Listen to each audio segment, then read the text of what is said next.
فبتروح كاتي تبلغ ارون بالكلام ده بحجة ان هي زعلانة عليه. فبيتعصب ارون جدا وبيروح الأوضة وبيتفاجئ ان ريجينا فعلا بتخونه، فبيزعل منها وبينهي علاقته بيها. بيبدأ الفيلم مع بنت اسمها كاتي وهي بتستعد لأول يوم في مدرستها الجديدة، وبعدها بتبدأ حصة الأدب الإنجليزي، وكاتي مش بتلاقي مكان تقعد فيه فبتضطر تقعد على الأرض. وفي استراحة الغدا بتدور على أي مكان تقعد فيه، ولكن محدش من الطلاب بيرضى يقعدها جنبه، فبتزعل وبتاخد صينية الأكل بتاعتها وبتروح تقعد في الحمام لوحدها. وبعد شوية بتوصل عندها بنت اسمها جينيس وصاحبها دايموند، وبيقولوا لها ان هم لاحظوا ان هي متوترة لان هي معرفتش تعمل صداقات في اول يوم ليها، وبيطلبوا منها ما تقلقش من الموضوع ده لانهم من النهارده هيكونوا اصحابها. وبعدها بترجع معاهم لمطعم المدرسة، فبتلاحظ كيتي ان في بنتين شكلهم جميل جدا ولكنهم قاعدين لوحدهم، فبتسأل عنهم. فدايموند بيحذرها ان دول اخطر مجموعة في المدرسة كلها لان المجموعة دي بتتكون من اجمل 3 بنات في المدرسة وكلهم متنمرين. واول بنت فيهم اسمها جريتشن، ودي بتحب النميمة وبتوقع بين الناس. وتاني بنت اسمها كارين، وبالرغم من جمالها لكنها غبية جدا. واخر بنت اسمها ريجينا، ودي تبقى رئيسة المجموعة واخطر بنت فيهم كلهم، والطلاب كلهم بيعملوا لها 1000 حساب. وفي الوقت ده بتنادي ريجينا على كاتي، فبتروح لها وهي مرعوبة وبتسألها ريجينا هي مين، فبتقول لها كاتي انها طالبة جديدة. فبتقول لها ريجينا ان هي جميلة جدا ولازم تكون واحدة من شلتهم، وبتعرض عليها ان هي تتغدى معاهم طول الاسبوع. فبتوافق كاتي على طول. وبعد الغدا بتروح كاتي تحكي لجينيس ودايموند عن اللي حصل، فجينيس بتطلب منها تقرب منهم علشان تنقل لهم كل اخبارهم، وبتطلب منها تاخد حذرها وهي معاهم لانهم مش سهلين. وبعد شويه بتروح كاتي تحضر حصه الرياضيات، وبتتفاجئ بشاب وسيم قاعد قدامها اسمه ارون، وبتقع في حب ارون ده من اول نظره، وبتفضل تتخيل نفسها وهي معاه. وتاني يوم في وقت الاستراحه بنشوف كاتي وهي قاعده مع ريجينا وشلتها، وبتسيبهم ريجينا وبتروح الحمام. فجريتشن بتسال كاتي لو هي معجبه بحد من المدرسه، فبتقول لها كاتي ان هي اعجبت بشاب اسمه ارون. فجريتشن بتنصدم وبتحذرها تقرب منه لان هو كان حبيب ريجينا القديم، وبتقول لها على اهم قاعده في شلتهم واللي هي ان ما ينفعش اي بنت منهم ترتبط بحبيب صاحبتها القديم. فبتتفاجئ كاتي وبتقول لها ان هي ما كانتش تعرف الموضوع ده، فبتطمنها جريتشن وبتقول لها ان هي مش هتقول حاجه لريجينا. وفي الوقت ده بترجع ريجينا وبتقعد قدامهم، وبتعرض على كاتي ان هي تجيلها البيت النهارده بعد المدرسه. فبتوافق كاتي وبتروح تحكي لدايموند وجينيس عن كل اللي حصل، وبتكون متضايقه جدا وعاوزه تبعد عن ريجينا وشلتها، لكنهم بينصحوها ان هي تروح لبيتها علشان تنقل لهم كل اسرارها. وبعد المدرسه بتوصل كاتي مع ريجينا وشلتها لبيت ريجينا، وبتنبهر من حجم وجمال البيت، وكمان بتتعرف على امها وبتلاقيها ست لطيفه على عكس شخصيه ريجينا المتكبره. فبتقول ام ريجينا لبنتها ان هي لقت النهارده الدفتر بتاعها وهي بتنظف. فكاتي بتسال ريجينا عن محتوى الدفتر، فبتقول لها ان الدفتر ده فيه صور لكل طلاب المدرسه المنبوذين، وبتقول في الدفتر ده العيوب اللي عند كل واحد فيهم. فبتتفاجئ كاتي لما بتشوف صور لجينيس ودايموند وبيكون مكتوب عليها كلام وحش ومهين جدا. وتاني يوم كاتي بتحكي لجينيس ودايموند عن الدفتر، لكنها ما بترضاش تقول لهم ان صورهم موجوده علشان ما يتضايقوش، وبتديهم كاتي شوكولاته من معاها. وبعدها بتروح لحصه الرياضيات وبتقعد ورا ارون، وبيلاحظ ان هي لابسه جزمه مختلفه جدا عن ستايل لبسها، فبيسالها جايباها منين، فبتقول له ان الجزمه دي هديه من ريجينا. فبيتضايق ارون لما بيسمع اسمها وبيلف وشه الناحيه التانيه. وبعد الحصه بتحكي كاتي لجينيس ان هي حاولت تلفت انتباه ارون باكتر من طريقه، لكن كل مره الموضوع ما بيمشيش معاها لحد ما قررت ان هي ما تحلش كويس في امتحان ماده الرياضيات علشان تكون حجه ليها في ان هو يساعدها في المذاكره. فبتقول لها جينيس ان الطريقه دي غلط لان هي شاطره جدا في ماده الرياضيات واكيد هيكتشف ان هي بتكتب عليه قريب.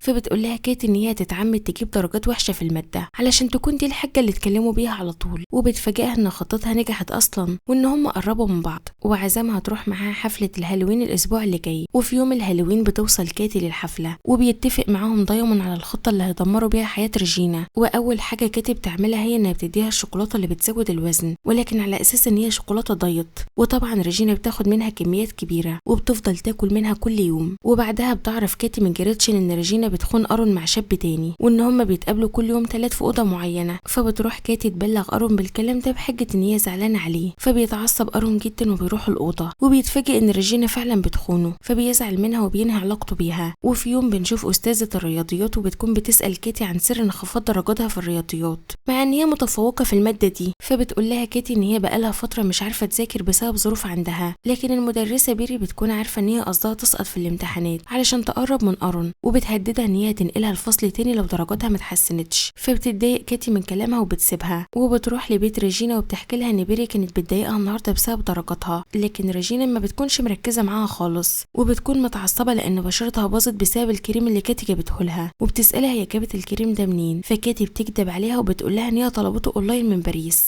لكن في الحقيقة بتكون هي اللي صنعت الكريم ده علشان يبوظ بشرتها. وفي ليلة الكريسماس بنشوف كاتي وريجينا وباقي شلتها وبيكونوا بيقدموا عرض مسرحي في المدرسة، وبتكون كل حاجة ماشية بشكل كويس لحد ما ريجينا بتقع على المسرح وبتبوظ العرض. وتاني يوم بتنتشر فيديوهات لريجينا بعد ما بوظت العرض، وبتقل شعبيتها جدا في المدرسة، خصوصا ان كل الطلاب لاحظوا زيادة وزنها على المسرح. وفي يوم بيعلن مدير المدرسة عن المرشحين لحفلة تتويج ملك وملكة جمال المدرسة، وبيكون من ضمنهم كاتي، وطبعا بتفرح جدا وبتقرر تعمل كل اللي تقدر عليه علشان تاخد اللقب. لكن جانيس بتكون قلقانة من تصرفاتها، وخصوصا ان هي بقت بتتكلم وبتتعامل مع الناس زي ريجينا، فبتقترح عليها ان هم يخرجوا في نهاية الاسبوع علشان يغيروا جو. لكن كاتي بتعتذر لها وبتقول لها ان هي مسافرة مع امها، وبعد المدرسة بترجع للبيت وبتعتذر لامها لان هي مش هتقدر تسافر معاها لان هي معزومة على عيد ميلاد واحدة صاحبتها. لكن الحقيقة بتكون ان كاتي هتستغل سفر امها وهتعمل حفلة كبيرة جدا في بيتها وهتعزم فيها ارون. وفعلا تاني يوم في المدرسة كاتي بتعزم ارون علشان يجلدها، وبتطمنه ان ريجينا مش هتكون موجودة. وفي نهاية الاسبوع بنشوف كاتي في حفلتها، وبتتفاجئ ان عدد المدعوين كتير جدا، وبتروح كاتي تدور على ارون لحد ما بتلاقيه في اوضتها، فبتدخل الاوضة وبتقفل عليهم الباب.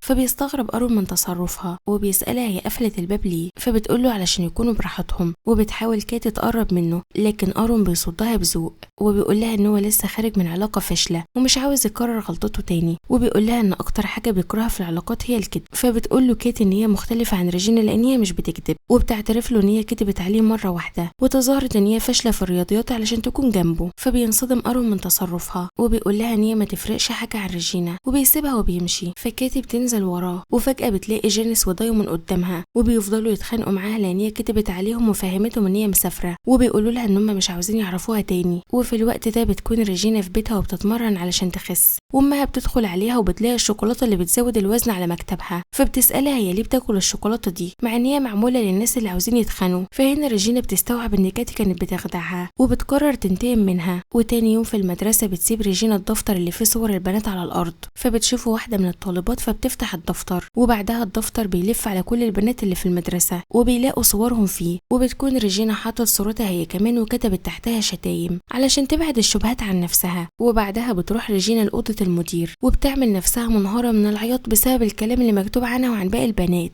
فبيسألها المدير هي شاكة في مين، فبتقول له ان هي شاكة في كاتي وشلتها لان اساميهم مش موجودة في الدفتر. فبيبدأ المدير يقلب في صفحات الدفتر وبيتفاجئ ان صورة بيري موجودة ومكتوب تحتها ان هي تاجرة مخدرات. وفي اللحظة دي كل الطالبات بيشتبكوا مع بعض لان كل واحدة فيهم فاكرة ان صاحبتها هي اللي عملت الدفتر، وبيكون المدير مش عارف يسيطر على الوضع خالص. فبيشغل جرس الحريق وبيطلب من كل الطالبات اللي اسمها اتذكر في الدفتر يروحوا لصالة الالعاب.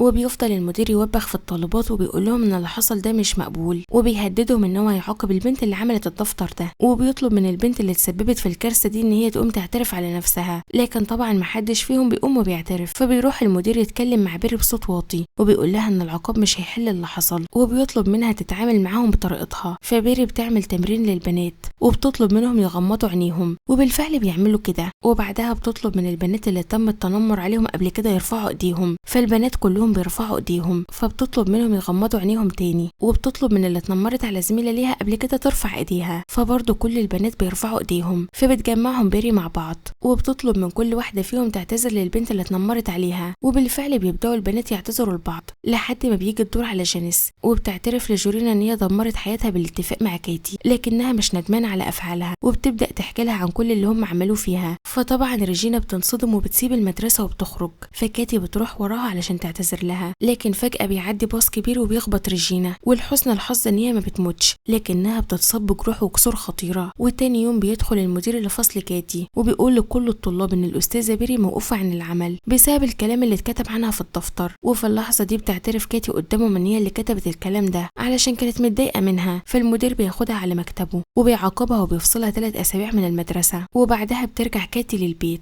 وبتعترف لأمها بكل حاجة عملتها، وبتكون أمها مصدومة جدا لأن هي مربطهاش إنها تعمل كده. وبعد مرور 3 أسابيع بترجع كاتي للمدرسة وبتعتذر للأستاذة بيري على الإشاعات اللي هي طلعتها عليها. فبتقول لها بيري إن هي تقبل اعتذارها لكن على شرط واحد، وهو إنها تحضر مسابقة الرياضيات اللي هتتعمل الأسبوع اللي جاي. وفي يوم المسابقة بنشوف كاتي مع زمايلها بيتنافسوا مع فريق من مدرسة تانية، وبنشوف إن الفريقين متعادلين متعادلين في النتيجة. فمديرة المسابقة بتطلب من كل فريق منهم ان هو يختار طالب او طالبة علشان يدخلوا في جولة اخيرة مع الفريق المنافس. فبيتم اختيار كاتي علشان تتنافس مع بنت من الفريق التاني، وبتنجح كاتي في الاخر ان هي تجاوب على كل الاسئلة صح، وبيكسب فريق كاتي بالمسابقة. وبعد المسابقة بترجع كاتي على مدرستها علشان تحضر حفلة تتويج ملك وملكة جمال المدرسة، وبالصدفة بتقابل ريجينا في الحمام، فبتعتذر لها على كل الأذى اللي اتسببت فيه. فريجينا بتبتسم لها وبتقبل اعتذارها لأن هي كمان أذت ناس كتير قبلها. وبعدها بيخرجوا من الحمام علشان يعرفوا نتائج التصويت لملكات الجمال، وبيتفاجئوا هنا ان كاتي هي اللي كسبت بلقب ملكة جمال المدرسة. فبتطلع على المسرح علشان تقول كلمتها وتستلم التاج،